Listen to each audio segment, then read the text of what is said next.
19.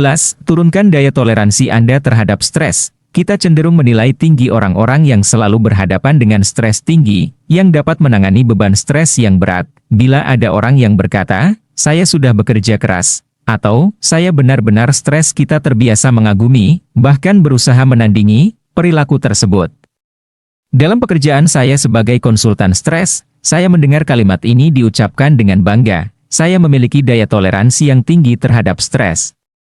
Hampir setiap hari, mungkin bukan kebetulan bila orang-orang yang stres ini pertama kali datang ke kantor saya, lebih sering daripada tidak, yang mereka harapkan adalah memperoleh strategi bagaimana meningkatkan daya toleransi mereka terhadap stres.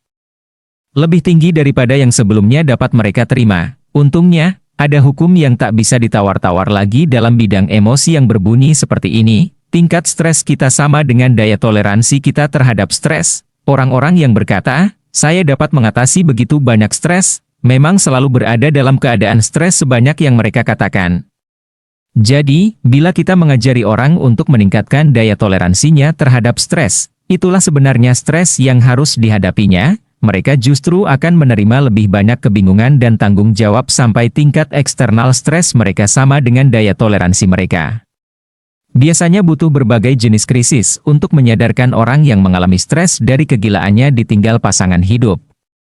Gangguan kesehatan, kecanduan serius terhadap obat-obatan, sesuatu yang terjadi yang membuat mereka tersentak untuk mencari jenis strategi yang lain. Kelihatannya aneh, tetapi seandainya kita menjadi peserta lokakarya manajemen stres, yang akan kita pelajari adalah meningkatkan daya toleransi kita terhadap stres. Rupanya para konsultan stres mengalami stres juga.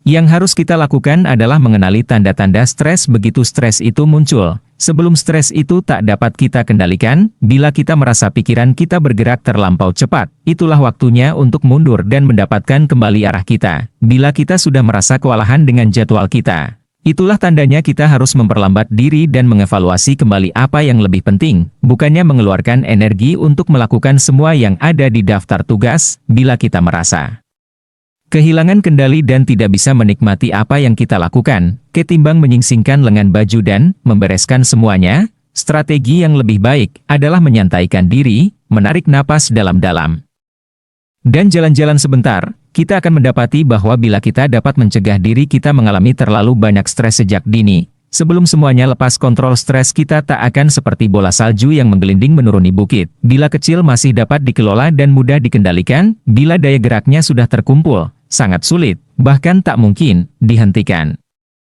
Anda tidak perlu cemas tak akan bisa menyelesaikan tanggung jawab Anda, bila pikiran kita jernih, tenang, dan tingkat stres berkurang, kita akan lebih efektif dan gembira. Bila kita mengurangi daya toleransi terhadap stres, kita akan menemukan bahwa kita hanya punya sedikit stres yang harus ditangani, dan ide-ide kreatif untuk mengatasi stres juga akan berkurang.